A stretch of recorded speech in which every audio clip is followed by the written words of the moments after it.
మెదక్ జిల్లా మాసాయిపేట మండలం పరిధిలోని పోతిన్పల్లి చౌరస్తా వద్ద అర్ధరాత్రి పోలీసులు వాహనాలు తనిఖీ చేశారు. అయితే పెద్దశనూరు గ్రామ పరిధిలోని ఒక గెస్ట్ హౌస్ నుంచి బయటకు వచ్చిన కారును తనిఖీ చేయగా అందులో 88,43,000 రూపాయలు స్వాధీనం చేసుకున్నట్టు పోలీసులు తెలిపారు.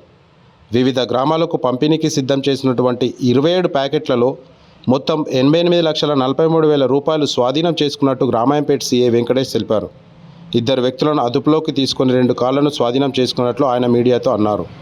బీఆర్ఎస్ పార్టీకి చెందిన చేగుంట పట్టణంలో నివాసం ఉండే అన్నం రవి, పుల్లబోయిన రవి అనే ఇద్దరు వ్యక్తులను అదుపులోకి తీసుకుని విచారణ చేపట్టామన్నారు. బీఆర్ఎస్ పార్టీ ఎంపీ అభ్యర్థి వెంకట్రామరెడ్డి చెందిన డబ్బుగా అనుమానిస్తున్నారు. అనే స్విఫ్ట్ డిజైర్ కార్లో తనిఖీ చేయగా దాంట్లో 27 చిన్న స్మాల్ ప్యాకెట్స్ ఉన్నాయి. అవన్నీ పంచుల సమక్షంలో పంచనామా నిర్వహించగా 88,43,000 ఉంది. ఏ పార్టీ ఎక్కడికి తరలిస్తున్నారు? అవన్నీ మేము చెప్తాం. ఇన్వెస్టిగేషన్ వాళ్ళని తీసుకెళ్ళిన తర్వాత మాట్లాడి ఇప్పుడు అవన్నీ ఫర్దర్ వాళ్ళతో మాట్లాడిన తర్వాత ఎంతమందిని అదుపులోకి తీసుకున్నారు?